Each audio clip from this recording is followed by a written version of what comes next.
Welcome, everybody. Thanks very much for coming today. I'm Adam Cole with Grant Park Academy of the Arts and TruerMU. We're really happy to have you here today. I can't wait to introduce you to our guest. Before we get started, I want to thank some folks that I always like to thank. First, we want to thank brassandwinds.com, a Quinn the Eskimo company. When we're looking for brass and wind instruments, this is where we go, brassandwinds.com. They're terrific people, and they've helped us out in the past, and they can help you. Dr. Jason Bivins, welcome. Thanks for coming to see us today. It's great to see you, Adam. Thanks for the invite. My pleasure. Before we get started, I want to broach a subject right off the bat. We're going to be talking about jazz, and we're going to be talking about it in a very academic way at times, perhaps. And I want to bring up the dangers of that. One of the things that can occur with academics is that their love for something can be so great that they sometimes mistake their love of it for the thing itself. And in ordinary circumstances, that's not a problem. If you mistake your love for a Frost poem, Robert Frost is going to be okay. But this is jazz, and this is a time in which the identity of African Americans is essential. So for us, 50-something white men who are raised in 80s suburbia, who we may love jazz and we're talking about it, can we even have this conversation? Yeah, it's a great way of starting. And this kind of question was actually central to my thinking from the earliest moments of my sort of non-musical engagement with jazz way back in graduate school. Because what actually interested me in the subject, first of all, was primarily the occasional politicization of jazz music in the 1960s, thinking specifically about avant-garde musicians' responses to the civil rights movement, which then led me to sort of Charles Mingus and Duke Ellington's responses to the civil rights movement. And so I situated it initially alongside my own interests in kind of religious protest against injustice in the United States. And I was for a very long time really anxious about my own identity, not just as a white scholar investigating Black music, but also as, like yourself, a white musician, dabbling in Black music and, maybe something a little more than dabbling over time. And I think there's always been a great danger in letting that kind of questioning go because of not just the precarious nature of Black life in America, the ongoing omnipresence of white supremacy in America, but because of the particularly precarious nature of Black art and Black music, which is sort of the flip side of the centrality of the expressive arts to Black culture.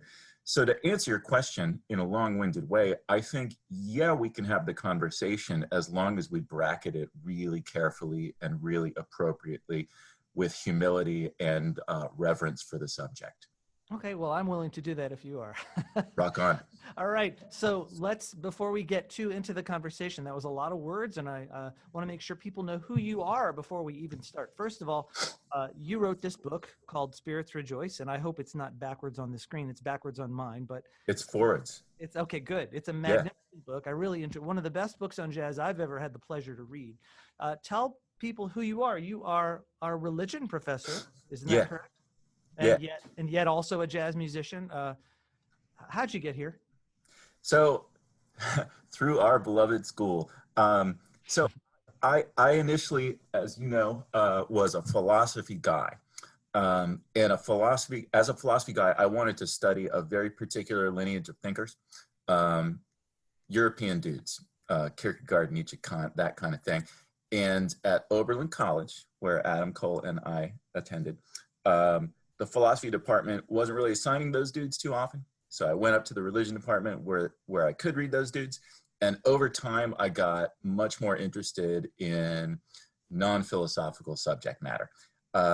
So graduated, went to graduate school, as I mentioned, was super interested in politics. That's sort of the through line. And at Oberlin, I became a real jazz nerd through your influence and the influence of other people, just huge amounts of tape trading and musical growth on all levels in ways that frankly will be with me until I peace out. And I was just so obsessed with jazz music. You know, the more I learned about it, and the more I learned how many different kinds of jazz there were, which is super important. You know, because I started out with fusion because that made the most sense for a rock guy like me. You know, but then very quickly, you know, Miles, big band, bebop. What do you got? I was just so into the musicality of it. And by the time I got to graduate school, you know, I was trying to work on my own guitar playing. I took this anthropology class. My advisor, who was also a huge jazz fan, he said, "Well, we need to shake you up, man. We need to get you out of your lane. You know, you're doing all this politics stuff, but we want you to be a scholar of religion in a broader sense." And that, I thought that sounded good. So I took this really cool class called Anthropology of the Body, where it was just, you know, as the course title suggests, let's just think about what happens with our bodies in particular situations. And it was really cool and really creative. And the professor, when it came time to settle on a paper topic, he said, "So I bet you want to write about protest. What happens to bodies in protest?" And I said, "Yeah." And he said, "I don't want you to do that. So I want you to do something you're less comfortable with." And so he eventually convinced me. Well, it didn't take too much convincing, but he eventually convinced me to write about what happens when people improvise. And that was the beginning of it. But for a super long time, I did do a couple of conference presentations here and there, but for a really long time, I sort of wanted to keep jazz outside of my academic life because I didn't want to pollute it in the ways that you were just talking about in your opening remarks. I thought, man, I don't want to burden it with all of this theory. I don't want to overthinking is the devil anyway. Like, you know, I mean, you know, well, if you're trying to, you start thinking about, and then it's over. It's all over. So for a really long time, that was my approach. I kept reading scholarly literature and so forth, but and actually I had been continuing to take notes and talk to people about stuff. And I had this sort of database up here. And in 2009, 2010, I was kind of surprised that there hadn't yet been a book about religion and jazz written. And I thought, you know what? I need to take a break from politics because this country is really hard. I wanted to write about something beautiful. And so I just dove headfirst into it. And the book came as a result. Okay, I want to talk about the book, but before I do, something crossed my mind. You were interested in jazz, and jazz by nature is get you out of your comfort zone. It really is a music that doesn't allow for comfort zones. For folks Right. that like comfort zones are the death of jazz, in a sense. Mm-hmm. Even the very best musicians that like that. Right. So your professor, he wanted to take you out of your comfort zone. Is that irony? Is that insight? What was that? I think it was insight on his part, you know, because I think, and this is also one of the real perils of being, you know, coming out of a school like Oberlin and being too confident, you know. I mean, we were so well prepared, but I think as a 24-year-old white dude, as a lot of young white dudes do, I was pretty confident that I had some answers, and I just had to pack them out.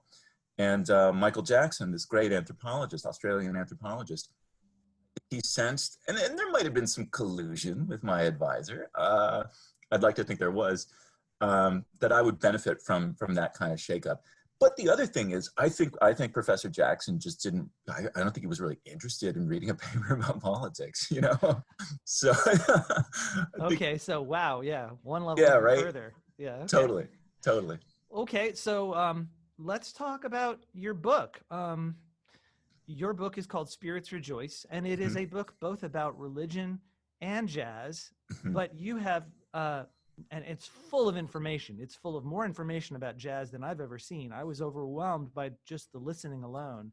There was recordings I'd never heard of. You've really delved the topic, and, you know, you've given people an opportunity to get outside their comfort zone for real.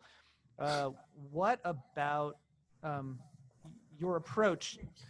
If you're aware of the hazards of academia, how did you avoid those in this book? What did you do with this book? So just as a kind of general background for folks who are watching, the more I delved into the music, and that means reading liner notes and interviews primarily. The more I started to see connections between mostly the sorts of things I taught about rather than wrote about, and a century plus of jazz music. And what that means is basic building blocks of religions, the stories people tell, the rituals people participate in, the communities they built. And no highfalutin theories necessarily. I just thought, man, there are, as you say, a lot of stories that don't get told. And I think in the back of my mind, when I really knew I would do something with this one day, was when I wrote this, and I mentioned this in the preface to the book. I wrote this letter to Downbeat, because there was this Downbeat critic in the late 90s who wrote what I thought was a really ungenerous review of a Coltrane record. And they had just found some Coltrane tapes. And of course, I think when you write about religion and jazz, you sort of begin with Coltrane. And he said, well, I can do without Coltrane's woolly spirituality, or he used some really dismissive phrase like that. Woolly. Woolly, yeah. And I thought, okay, you can take it or leave it, sir, but we wouldn't have this music. It would just be entirely different music without Coltrane's own spiritual questing, without his experiences. So we can't separate it, And I thought, hey man, you are being taken outside of your comfort zone as some sort of secular jazz critic. And so I wrote a letter, and they published the letter, and he published a snarky response, sort of like without any provocation. He said, well, I don't really like Duke Ellington's sacred concerts either. And I'm like, man, you just like, okay, you're writing off a lot of really good music, first of all. Like, and it struck me that I just don't know if we can really understand a vast amount of jazz music without understanding how many of its participants and innovators were religious innovators too, and how religion itself was both comforting and discomforting. It didn't always fit into the format that we humans assume. And I thought that was a really interesting thing to play with. If religion is slippery and if jazz is slippery, let's see what we can do with that. Okay, well, correlation is not causation, right? The two things Right. can both be slippery, but that doesn't mean they're related in any way. What gave you the sense that just because religion is slippery and makes people uncomfortable, and jazz is also the same, that they're connected? Yeah, that was really, as I got into the research, I was thinking to myself, man, is this just some sort of authorial contrivance here? And that was really when I said to myself, you got to start talking to people. And it was really just discussing the ideas with dozens of musicians, close to 100 musicians, I think, whether it was over email or over the phone, and asking them what they thought of this idea. So many of them were really affirmative about the connection that I gained confidence. And I did, in fact, ask a lot of, especially older musicians, and some of those conversations were among the best I've ever had. I asked them what they thought in terms of the applicability of the ideas to, let's say, Coltrane or Sonny Rollins. Not that I couldn't get an interview with Sonny Rollins, I tried. But the person I'm thinking of most clearly here is Sam Rivers, who goes all the way back to the 40s. And I was fortunate enough to have a telephone interview with Mr. Rivers, may he rest in peace. And he was really affirmative about all of this stuff. And his grandfather was actually a member of the Fisk Jubilee Singers. And I thought that's an incredible connection. And at the time of his death, Sam, it still feels weird to call him Sam, although he insisted. And he wanted to call me Mr. Bivins. I'm like, that's not how it works, man. It's Dr. Bivins, please. Yeah, exactly, right.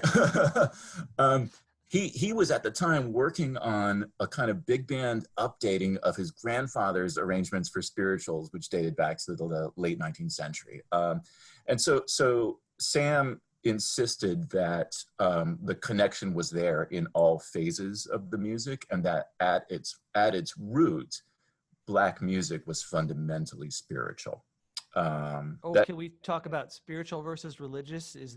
Can we? Yeah, That's a tougher one, of course, because I think, you know, the way that people use that in, let's say, their book shopping habits is different than the way that a lot of Black musicians use that term. So anecdote that didn't go into the book. When I first got my email invitation ready, you know, I had several hundred email addresses.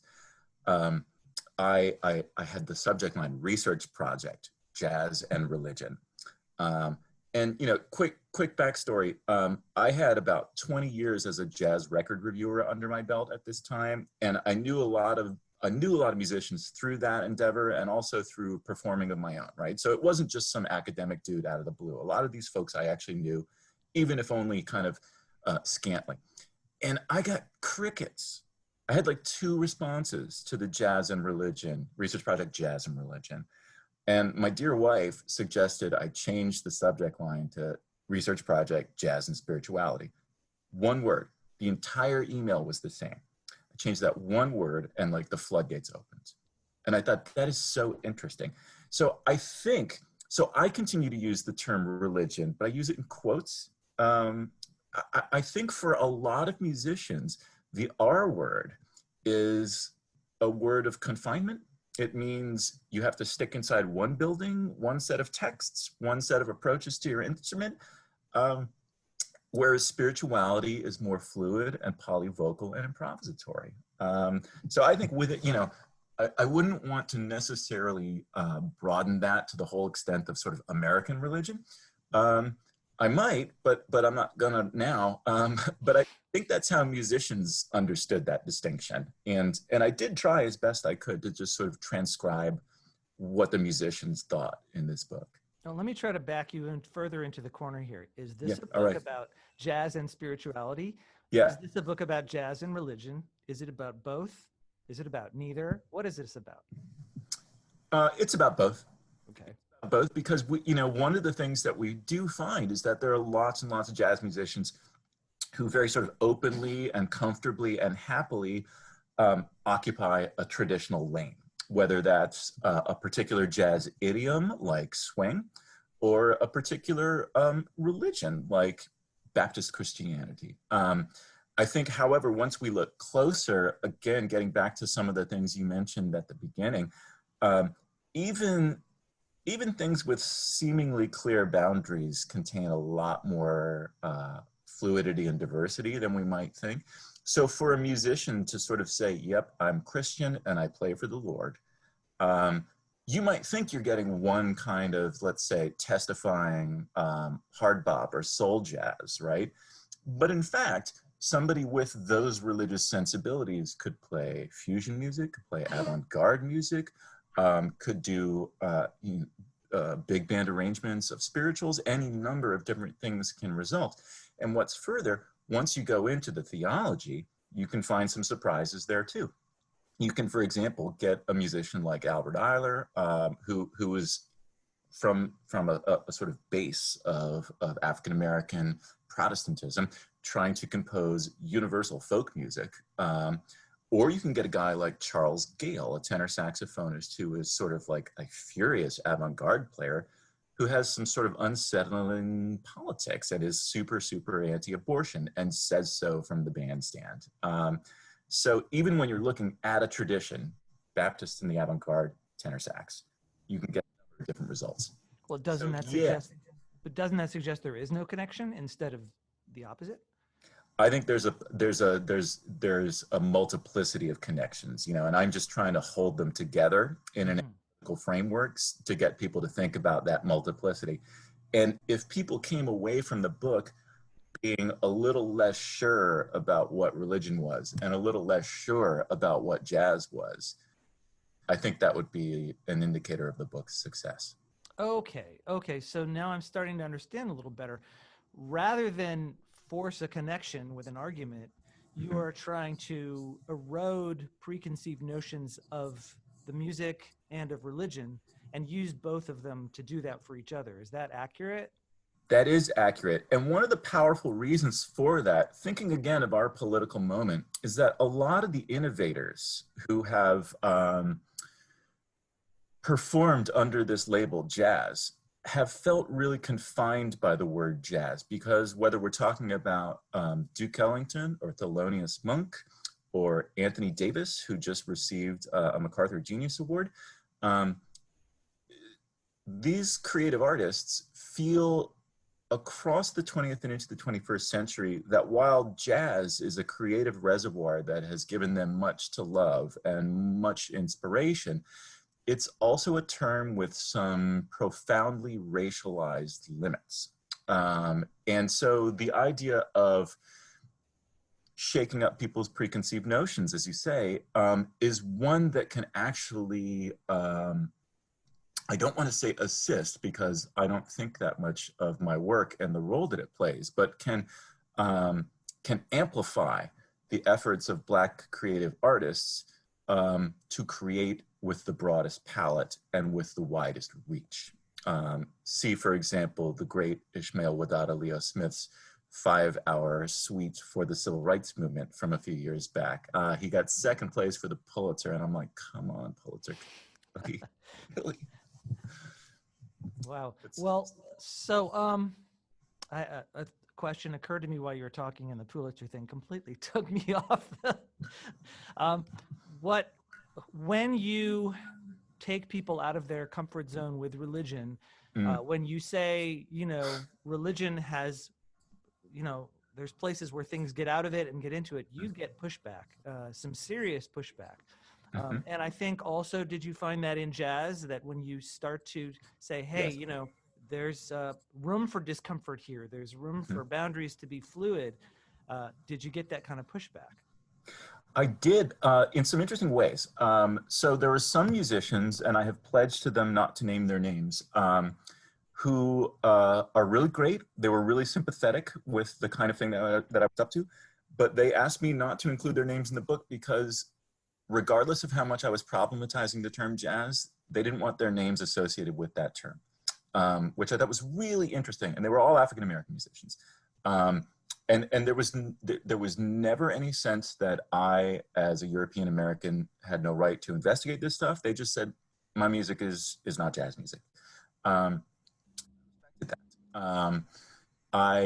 did in fact get pushback from a very small number of more traditional musicians, but it was really minimal. And again, think of the sort of older generation of musicians that I was dealing with.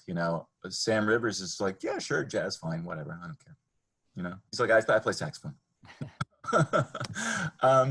But that itself is interesting, right? Because the very act of making music, of improvising, I mean, it's as if the moment itself is a placeholder, just like a word is, right? And I mean, I used to have record stores, you used to have sections and like, where do we put this? Right. That's a kind of interesting decision. I guess we put it in jazz. And this is not to say that, so-called rock music and so-called classical music don't also contain multitudes. They do. But there are plenty of books about those genres. But the pushback about religion was a little more interesting until we settled on the S word. And then it was wide open. Yeah, let's talk about spirituality. Let's talk about what the creator does. Let's talk about the voice of the creator speaking through my horn or through my hands. It was just, there was a lot more possibility, a lot less of a sense of confinement, and nobody that I spoke to really had any problem with me sort of retranscribing those notions and putting it in a book with the R word. Okay. Well, but by taking the genre over to spirituality, you lost an opportunity perhaps to get a lot of people who are interested in religion mad at you. You took, and that in a good way. Yeah. I mean, like the conversation about, were you hoping to have a conversation about religion and you were forced to keep it in the spiritual zone and then you lost that opportunity? I think probably the answer is no, because my field is so funny about the R word. Everybody problematizes the R word all the time. And there's also an interesting kind of like racial and political history behind that problematization. I mean, think about, and I promise not to get too far into the weeds, but it's really relevant for thinking about Black expression. So there's a real colonialist and imperialist hangover to the use of the term religion. And I'll just give two examples. The Spanish Empire used to regularly write field reports from their initial missions into whatever mission field they could harvest economic benefits from, right? And if the place was ripe for economic benefit, they would have to set up some sort of like, again, a mission, a Franciscan mission, a Jesuit mission, whatever. And in order to have enough subservient labor, they would have to convert people. And what you find in the travel journals is, well, these folks don't have any religion. And so we can make them Catholic, and then we can work the fields with them. We can work the mines with them, right? So religion is a tool of order. Religion is a tool of colonization. Religion is a term of subservience to non-European peoples. And when you take that into the American context, you find the same sort of thing at work with plantation slavery and Native American reservation stuff, So like the R word is actively used to limit the experience and the expressivity and the freedom of lots of different humans throughout the history of this term. So in religious studies, people have been really worrying the boundaries for a long time. So my colleagues, they just wanted to hear more about jazz. They were fine with the limiting the R word. Is there a parallel in music to what you just said? I think absolutely, and this is why I mentioned Ellington et al. Being uncomfortable with jazz, so when Ellington wrote his sacred concerts, wrote 3 sacred concerts, a lot of folks wondered, hey, is that jazz? That you're writing these long vocal sections with no improvisation, or you have dancers and performing in church. I'm not sure any of that is jazz. And Ellington famously, as you know, said, there's only 2 kinds of music, good and bad. And Ellington thought all genres, or as he called them, categories, were, quoting from him, a grand canyon of echoes. You just keep hearing the mistakes come back and back and back. Or the aforementioned Anthony Davis, who wrote in 1986, he wrote an opera based on the life of Malcolm X. People were like, well, you're a jazz musician. What are you doing writing an opera? And he's like, that's as racist as telling me to get to the back of the bus. Mm-hmm. Learning about those things at Oberlin, really profoundly affected me. And I started to understand why a lot of African-American musicians particularly simply refer to the music. You know what Ellington actually said? I hate to nitpick you, but this is interesting, I think. He said there's 2 kinds of music, good and the other kind. The other kind, yeah. He didn't say bad. And in our discussion of religion with its judgmental, why do you suppose he said it that way? He's a very subtle, clever guy. Yeah, Ellington, you're right about that. And he's also, I think, a very cautious guy. And I wonder, this is just speculation here on a Tuesday in this awful year. But Ellington was super cautious about letting people know his thoughts on religion and politics. And I do wonder, I would have to look at Cohen's magisterial Ellington biography again to get a better sense of this. But he was so cautious for so many years about letting people know his thoughts about the civil rights movement, for example. And for many years, even though he wrote an oratorio for his mother after her death in the 1930s, it wasn't until the 1950s that he actually went public with any sense of his own religiosity. So I wonder if that generosity in his answer, which you're right to correct me about, I wonder, and I could do no more than wonder at this point, if that's linked to his own maybe hesitancy at drawing conclusions for his listeners. Can we contrast that with Louis Armstrong? And I don't know if marching in the Zulu parade is part of the relevant discussion here, but his refusal to let anybody tell him how he should express himself. Is there a place to talk about that? Absolutely. And I would encourage anybody who's interested in Armstrong in particular to read Ingrid Monson's great work on jazz and international activism in the 50s and 60s. You think about Armstrong's many trips under the aegis of the State Department to Africa. And it is so odd to me because Armstrong, who was famously ridiculed for his smiling countenance, who was, thought to be a little bit too close to an Uncle Tom by some musicians, was so strikingly advanced in his musicality, of course. I listen with, frankly, astonishment to Louis Armstrong. Every solo, and we've talked about this, Adam, like every Louis Armstrong solo is like a perfect little universe being created. And you think, how could any note other than the note he played possibly work? I mean, they're just perfect. And his advocacy for Black culture and Black arts, I would absolutely put that in the conversation. And again, one of the takeaways that I hope people get from this book, or just from this line of thinking, is that sometimes, even if something doesn't tell you it's religious, it kind of smells religious, it looks religious, it feels religious. And maybe allowing our brains to work that way can make us, people, a little more sensitive to, less hasty in drawing conclusions about what other human beings are trying to do with their lives. You know, like that's my big empathetic moment. Like, listen, just pause, listen, pay attention. Don't be so quick to figure out what's going on. That's an immensely difficult thing for anyone to do. It's something I, as a jazz musician, work at and don't expect to ever get good at. Me too, man. Yeah. Me, and we're all trying every day as humans. And again, we are living in this fearful, but at times weirdly hopeful moment, right? So as horrible as this pandemic is and our government's completely botched response to it, as horrible as state-sanctioned violence against Black people is, all 400 plus years of it, it is encouraging to see large numbers of European Americans in the streets manifesting support.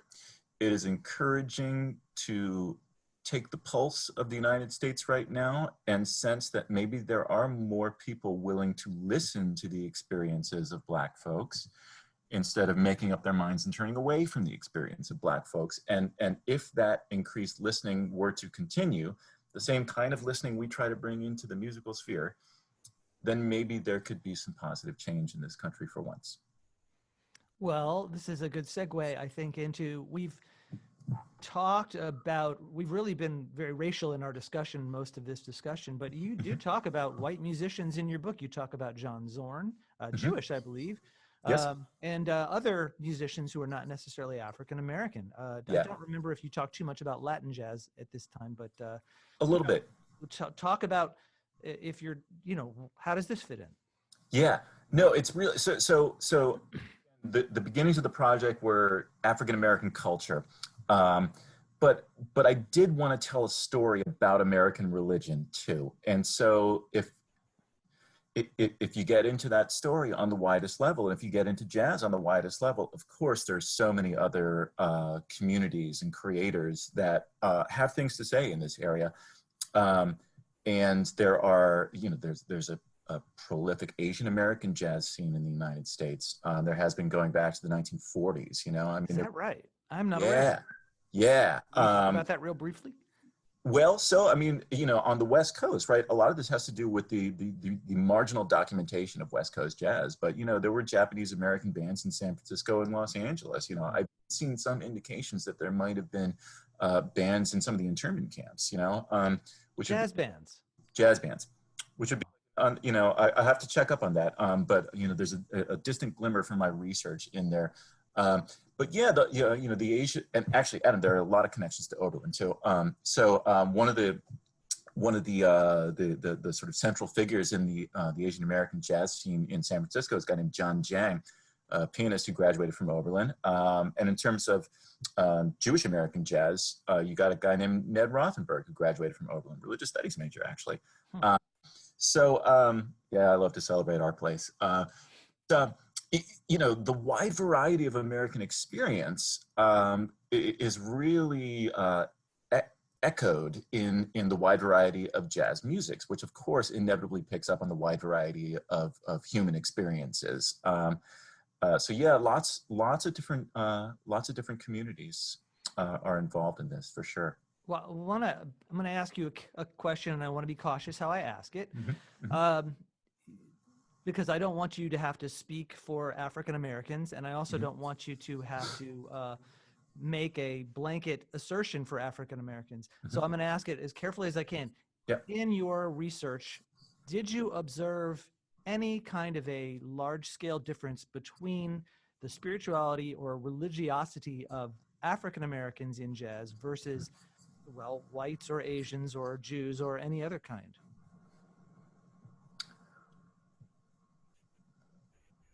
Yeah, because of the omnipresent history. Now, when I say that, I'm referring to white supremacy. When I say that, of course, Jewish jazz musicians are acutely and daily aware of the omnipresence of anti-Semitism, just as Asian Americans are acutely aware every day of the omnipresence of racial discrimination. But I would say the greater numbers and greater institutionalization reflected in the history of enslavement, the slave trade and enslavement, make for a larger influence. And I say that with no disrespect and the greatest of concern for anybody who suffers discrimination. But I would say it was more common with more musicians, more African-American musicians I spoke with, to make that history a central part of the spirituality, that reckoning with history, that identity. And again, it's there with other communities too. It's just a little more robust by decision. But that reckoning with suffering as historical identity was really, I think, the difference that I would identify as a qualifying difference. Right, in a large sense. In a large sense, yeah. Okay, thank you. Again, it's a difficult question to answer, and yeah, of for course, sure. It'd be much better for people to read the book and hear the individual voices rather than have you make a judgment like that. But I did want to ask the question. Yeah. I want to identify something about myself regarding jazz in an attempt to ask you to do the same. I find, I think one of the reasons I've gravitated to jazz is because, in a sense, it's an outsider's music, and even an outsider's music among musics. Yeah. And I tend to identify with outsiders for reasons. I even tend to feel like an outsider in my own religion and my own culture. So I tend to like that. I think maybe even the question of how to survive in that place. Maybe jazz helps teach me that lesson of being aware in a way that you're not paranoid, to keep your senses up. What's driving you? I mean, is it really an intellectual curiosity? Or are you just really bored? Or is there something deeper that's calling you to this? There's something deeper. I certainly identify with what you just said. And I've always loved outsider music because I've always felt like an outsider too. And what I mean by that, as a white guy who grew up privileged, is not that I was deprived materially, economically, or anything like that, had a loving family, all that stuff. But I thought that the values of my country were kind of inappropriately calibrated to human flourishing. Let's put it that way. So I always felt Thank you, Duke. Right. And so I, growing up in Washington, D.C., the sort of really idealistic, activistic punk scene there made a whole lot of sense. Although, I wasn't like a card-carrying punk guy or anything like that. It just made sense to me. And when I really discovered jazz music again, like, there in South Hall, right? I just thought, wow, there was this whole world opened up to me, this secret history almost, and the whole idea of like passing tapes back and forth, it was like really subcultural stuff. And so that felt good. But I have to say, there are two other elements of jazz that always appealed to me and continue to appeal to me. And both of these other areas take me out of my tendency to be overly intellectual. So the first is my own very powerful emotional and spiritual experiences listening to and sometimes performing jazz music. And the first such experience I had was listening to Coltrane. It was listening to Afro Blue. And and I couldn't believe what I was hearing. You know, it was the Great Coltrane Quartet, and I had no way to process it. And that feeling of coming up short, that's really central to everything that's in the book. But there's something so powerful about not having words. There's something so powerful about encountering an experience that resists our categorization.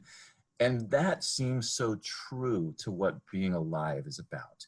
It seems so fundamentally human. And that leads me to the other thing, which is communication.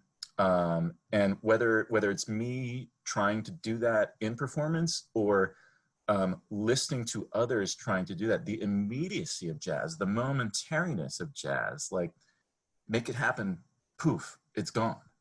You know, that's also like life. So jazz seems true. Jazz seems true to what being alive is. So there's two things, and I hope I can keep them both in my mind. The first really struck me is there something about this thing about this is this. Mm-hmm. You know, we can put words on this. We can advertise this. We can categorize this. We can understand it by reducing it. Is that American? Is it European? Is it white? Is it Protestant? What is that? And how is jazz fighting that? It's capitalist, that's for sure. We can sell it. If we can label it, we can sell it. And labeling it means we can exclude other things. I think, sadly, it is human. In terms of available recorded history, it sure feels white in a lot of ways. When you're looking at who's doing the exploiting, who's doing the colonizing, who's doing the labeling, who's doing the limiting. Maybe it's a power thing as opposed to a color thing, you know, given that Yeah, I'm not sure we can separate that though. Right, I don't know. From whiteness, you know. But yeah, Is it necessary for people in power to limit and categorize? Is that important?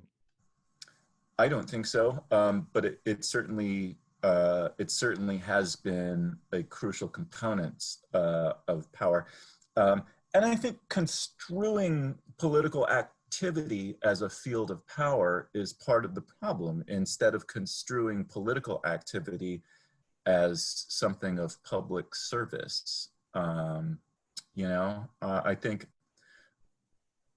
Well, I won't allow myself the digression, but you know. I think that you should actually. What are you getting? Okay. So the pursuit of power leads to Trump. The pursuit of betterment leads elsewhere. We don't know what that. Well, we do. President Obama led for reasons other than power. The term leadership is an appropriate term. The term leadership is a laudable term. It is a necessary term. President Obama led from a position of service and generosity and inclusivity, much as his detractors would like to insist otherwise. And I think we can, we can locate something of that distinction in music, So the impulse to manifest power is an individualist impulse by and large. And that means the guy who never stops soloing. That means who's louder than everybody else. That means the guy who never gives anybody else space. And that's part of this ongoing struggle. We're, as Americans, as humans, the more we learn about our complicity in the suffering of other people, like who knows where the shirts we're wearing were manufactured and what kinds of, brown labor went into their construction and their sale to us at a reasonable price or whatever. It's very easy to become paralyzed by that and to feel overwhelmed. That's a very natural response. I feel it often, especially when we're kind of trapped inside these days, like, oh my God, the world is furiously out of control. What do I do with that? And sometimes the amount of information coming at us in a musical context is similarly overwhelming. What do I do? I don't know how to listen. I don't know how to balance everything that's coming at me. Maybe I'll just play what I want to play and hang the consequences. That's not appropriate, or at the very least, it doesn't usually result in good music. Um, so I think there are a lot of interesting parallels. And I Even though Sam Rivers said he just wanted to play what he wanted to play. he just wanted to play saxophone. He didn't care what you called, if you called it jazz or not. Oh, okay. Thank Yeah. you. Yeah. Although Sam played a lot. It's different in a trio context, but I'm getting into the weeds. I'm putting you there. I'm sorry. No, it's cool. We're just old friends talking. But I used to think this whole jazz is democracy in miniature thing was a cliche, and that's usually because it was somebody like Wynton Marsalis saying it, and he's a cool guy. I just thought he was working with a fairly limited understanding of what jazz could be on a lot of occasions. But certainly the older I get, the more inclined I am to think that, in fact, he's correct. That there are some kinds of virtues that we strive for in the world of jazz, and that we strive for in our classrooms. That if we could translate them into the culture or the planet more broadly, would bring about some better stuff. And I do think that scale is the problem. You can do it in a quintet, but how do you do it in a global economy? Those are different sort of situations, to put it mildly. That's a very good point. Yeah, but we can still work on ourselves in a way that makes us able, perhaps, to conceptualize answers in these different areas, or pursue different ends in our communities, or help our students become better citizens of the world, and so forth. We can't, change global capitalism. Well, perhaps, I don't know We can if do this something. this could be, the question is, if 10 individuals can act as, in a democratic way and can create that kind of group of people, can 10 of those groups then interact in a different way? And then if that larger group, so you end up with, you end up with much looser, instead of a lockstep group, you have a lot of particles that can flow over each other, because within each particle they flow over each other. And that may be highly abstract, but what I'm getting at is that I really appreciate Mr. Marsalis bringing these ideas to the fore. I think he's the first person to really feel like that I've heard, at least in my generation, talk about these things explicitly and say, there's a reason this music has survived, and there's a reason it's important beyond your entertainment. Yeah. I thought that was actually a very concrete image, and I think it's a really lovely image. I like this idea of like free particles doing their own work and producing, and like there are parallels between creative music and worlds far beyond the political, right? There are really interesting parallels in terms of cosmology and things like that. Maybe that's another book down the road, but yeah, I do think that point in particular that you just made, that this is not merely entertainment. I think people have always understood that about other genres of music because they have words. And although when Beethoven puts words into his Ninth Symphony, we understand that's about brotherhood, right? Exactly. Or like, hip hop, right? I mean, nobody fails to understand the role of hip hop in terms of Black culture and politics over the last 45 years. But I think fewer people understand the power of jazz, because while some jazz music does have lyrics, they're writing songs of love, but not for me. Which, by the way, I just heard an amazing version of that with Esperanza Spalding and Fred Hirsch in a duo, A+ quarantine music there. But I think, there's something about that wordlessness, the power of abstract sound maybe reaches a different level, you know, a different level of our humanity. Because if we can feel certain concrete emotions, take it back to Coltrane again. When you listen to the performance Alabama by Coltrane, and you know that he played that music for those 4 little girls who were killed in that white supremacist church bombing in Birmingham, Alabama, in 1963, the unbelievable gravity of his notes could conceivably be reduced if words were assigned to them. I think that's something really interesting about the human condition and about emotion and sound. I think jazz gets there. Yeah. And one little comment, I guess I thought it was funny. As you mentioned the song, but not for me. Of course, it's a love song, but it never occurred to me that if you take those words, you know, they're writing songs of love, but not for me. I know. If I'm like, you know, an African American, maybe those songs of love are not for me. It's words. Yes, words are limited, but they can be slippery too. It's a great point, man. And you had to use them in your book. And the last thing I want to say about your book is that at the end, you you do this remarkable thing at the end of the book where you basically deconstruct your own book and say, you know, I've just given you all this information and none of it's reliable. You know, go rejoice. It's exactly. A parting benediction. Yeah. Quite remarkable. Do you have anything you want to say about you self-sabotaging that way? I just thought and it wasn't just like, okay, in the name of authorial consistency, but there was part of that. I didn't want to totalize any particular way of approaching this subject. You know, one of the things that's made me super happy in the 5 years, since the book was published, is that there's more work in religious studies on jazz now. I mean, I don't know if that's because my book came out or anything like that. I just think it's cool. And so I would be hesitant to say, well, this is the approach you should take if you write about religion and jazz. Like, no, this is just Jason's book. You know, like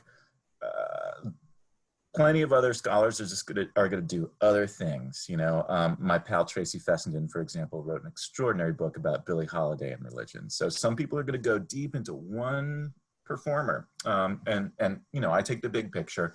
But so authorial consistency is part of it. My own reckoning with, let's say, larger issues definitely shaped the book. I experienced some personal loss. My stepfather was dying during much of the writing of this book. And that sense of fragility and temporariness certainly shaped my own reflections in the conclusion, you know, which some people have joked is my theology. And I said, okay, I'll take that. You know, it's not a bad thing. But also I just thought, you know, I wanted to do something more than simply document. I wanted to riff. And that's me riffing, you know? Yeah. Well, what I appreciated about it was that it's better to demonstrate than to say. And, you know, as hard as it is in an academic book to demonstrate, you came as close as is possible to demonstrating the spirit of the music in what you chose to do at the end of it. I applaud you for that. It was really cool. That's so cool to hear, man. And the other thing about that, for anybody who's listening to us, one of the things that was most fun for me was when I was writing about particular musicians, I tried, for the most part, to listen to their music when I was writing about them, with the hope that at least a smidgen of the spirit would enter the prose. So, like, you know, when you're writing about Charles Mingus, one of the most outsized personalities in all of jazz, and you're listening to this incredible, you know, onrush of blood that is his music, you know, like the pumping heart of humanity, right? I would like to think that those kinds of biological experiences would inflect you somehow as you sit at the keyboard trying to choose the right words, you know?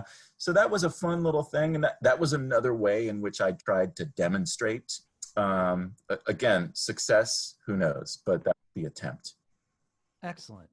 Well, the book is Spirits Rejoice, Jazz and American Religion by Jason Bivins. And I believe is it Oxford University Press? It is Oxford Yep. University Press, and you can find it there. Spirits Rejoice, Jason.